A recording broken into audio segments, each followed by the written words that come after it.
বুস্তানে আউলিয়া। এই বুস্তানে আউলিয়ার মধ্যে একটি চমৎকার ঘটনা আলোচনা করেছিলেন। আল্লাহর ওয়ালি বিশর হাদি রহমতুল্লাহি তাআলা আলাইহি, উনি প্রতিদিন মদ পান করতে যাইত মদের আড্ডাখানায়। মদের আড্ডাখানায় যাওয়ার পরে প্রতিদিন বন্ধু বান্ধবের সাথে মদ পান করত। এই বিশির নামী ব্যক্তি প্রতিদিন মদ পান করত, মদের আড্ডাখানায় যাইত।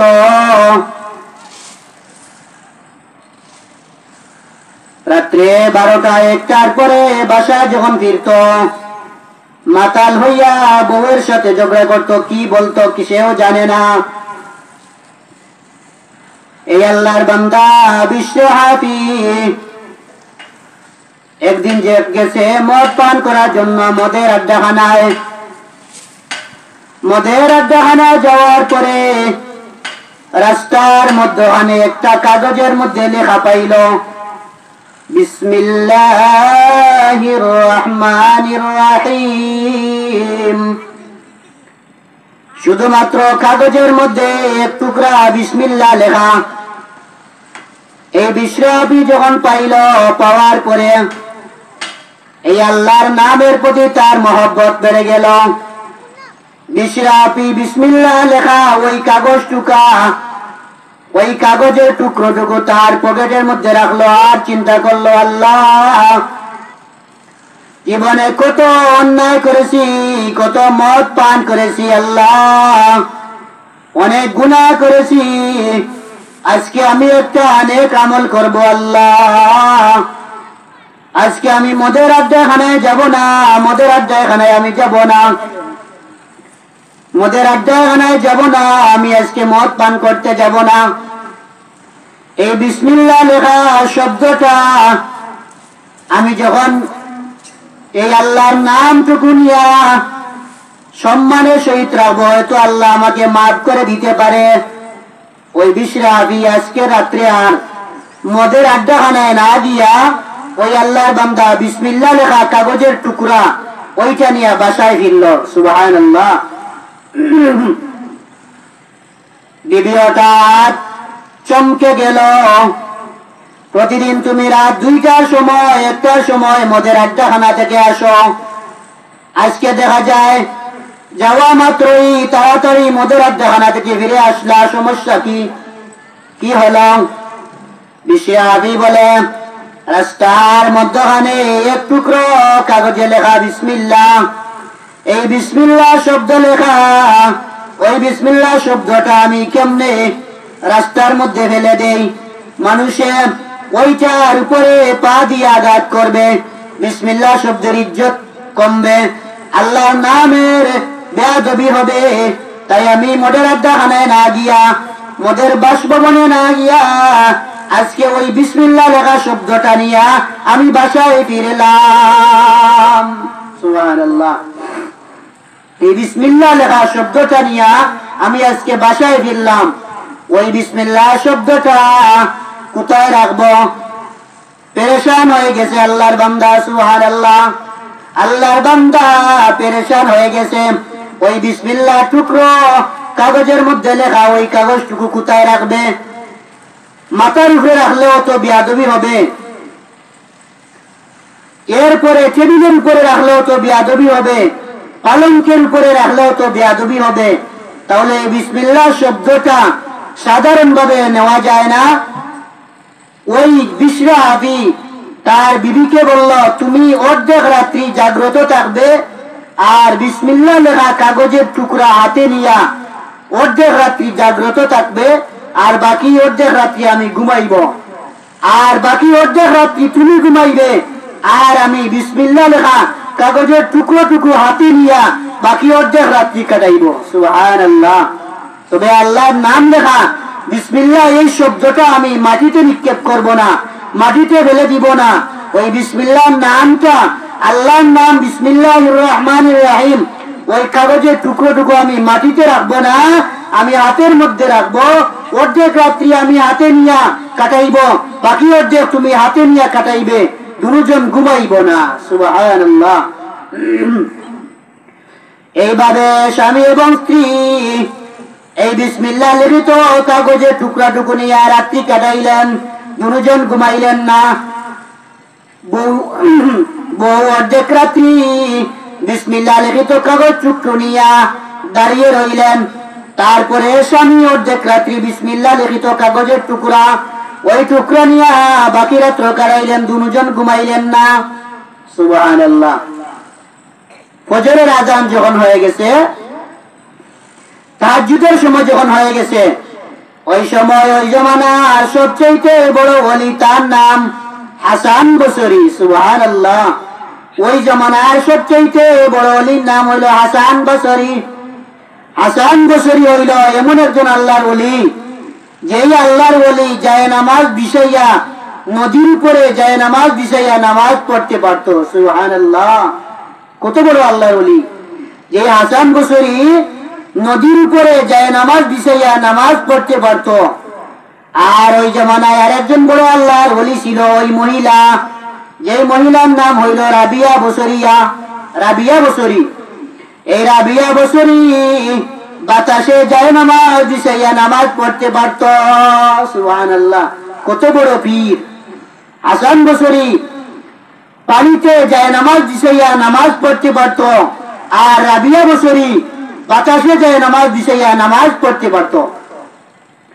আল্লাহর ওলি হাসান বসরি রহমতুল্লাহ আলাইহি রাত্রিবেলা যখন তাহাজ্জুদের নামাজের জন্য জাগ্রত হইলেন, হঠাৎ আল্লাহ তাআলা ইলহামের মাধ্যমে জানাইয়া দিলেন, ও হাসান বসরি, আমার এই জমানার একজন বড় একজন আমার ওলি, ওই ওলিকে ফজরের নামাজ পড়িয়া তুমি, ওই আমার সবচেয়ে বড় একজন ওলিরে তুমি ফজরের নামাজ পড়ার পরে তুমি ওই আমার ওলির কাছে গিয়া আমার পক্ষ থেকে তুমি সালাম দিবে, আমার পক্ষতে সালাম দিবে, আর বলবে আল্লাহ তাআলা তার পিছনের সমস্ত গুনাহ মাফ করে দিয়েছেন। সুবহানাল্লাহ। দেখছেন কত বড় ঘোষণা!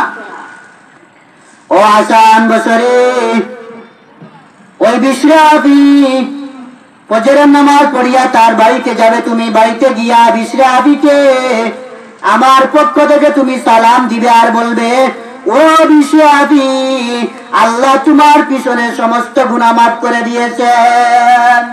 সুবহানাল্লাহ। বিশ্রাবি কত বড় মর্যাদা লাভ করলো বিসমিল্লাহ লেখা কাগজটুকু সম্মান করার কারণে। ফজরের নামাজ পড়িয়া খাজা হাসান বসরি তাহাজ্জুদ পড়িয়া, হাসান বসরি তাহাজ্জুদ পড়িয়া আল্লাহর কাছে কান্নাকাটি করে বলে, আল্লাহ, এত বছর পর্যন্ত আমি পিরাকি করলাম, আমি এত বড় ওলি, একদিনও তুমি আমাকে সালাম দিলাই না। আর বিশ্রাবি একজন মদকুর, ওই মদকুরকে তুমি সালাম পাঠাইলাই, আমি তো কিচ্ছু বুঝলাম না। আমি এত বড় ওলি, সারা বছরের মানুষে আমাকে ওলি বলে, হাসান বসরি সবচেয়ে বড় ওলি আর বড় একজন তাবিঈ, কিন্তু একদিনও তুমি আমাকে সালাম দিলাই না। আর বিশ্রাবি একজন মদকুর, ওই মদকুরকে তুমি সালাম দিলাই, কারণটা কি? আল্লাহ, আমি এত গুনাহগার, তুমি আমারে কবুল করলাই না, বিশ্রাবি মদকুরকে তুমি কবুল করলাই। সুবহানাল্লাহ। হাসান বসরি ফজরের নামাজ পড়িয়া বিশ্রাবির বাড়িতে গেছে। মানুষে জিগায়, রাস্তায় নাগাল ভাইয়া, রাস্তায় যখন মানুষে নাগাল পাইয়া জিগায়, ও হাসান বসরি, আপনি কই যাইবা? হাসান বসরি, তুমি কোথায় যাবে? হাসান বসরি বলে, বিশ্রাবির বাড়িতে যাব। মানুষ বলে, ও হাসান বসরি, বিশ্রাবি হইল দুনিয়ার সবচেয়ে বড় মদকুর, এই মদকুরের বাড়িতে তুমি কেন যাবে? এই বাড়িতে যাইও না, ডাকাত মদকুর আপনাকে সম্মান করবে না, আপনাকে মারবে। হাসান বসরি বলেন, আমি যা জানি তোমরা তা জানো না। ফজরের পরে যখন হাসান বসরি রওনা দিছে বিশ্রাবির বাড়িতে গিয়ে যখন সালাম দিছে, আসসালামু আলাইকুম ওয়া রাহমাতুল্লাহ, আমি হাসান বসরি, যেই মাত্র বিশ্রাবি হাসান বসরির খবর পাইছে, পিছনের দরজা দিয়া বাইর হইয়া চলে গেছে। পিছনের দরজা দিয়া বাইর হইয়া অন্যত্র চলে গেছে। বয়ে হাসান বসরির বয়ে, এত বড় ওলি আমার কাছে আগমন করলো, আমার বাড়িতে আসলো, এত বড় একজন ওলি, তাহলে তো অবশ্যই সে আমাকে কি বলবে আল্লাহ জানে, তাহলে আমি আর এক বাড়িতে থাকবো না। আল্লাহর ওলি হাসান বসরি ডাক দিয়া বলে, বিশরাবি যাইও না, যাইও না, আমি সাধারণ ভাবে তোমার কাছে আসি নাই।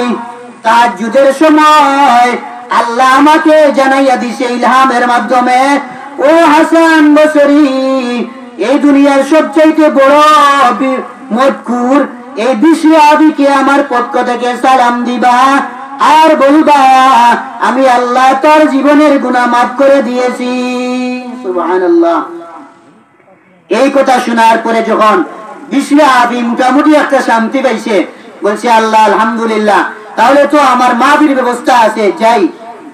হাসান বসরি প্রশ্ন করলেন, ও বিশরাবি, কোন আমলটা আল্লাহর কাছে তুমি করলে এই আমলের কারণে আল্লাহ তোমাকে মাফ করে দিল আর আল্লাহ তোমাকে সালাম দিল? সুবহানাল্লাহ।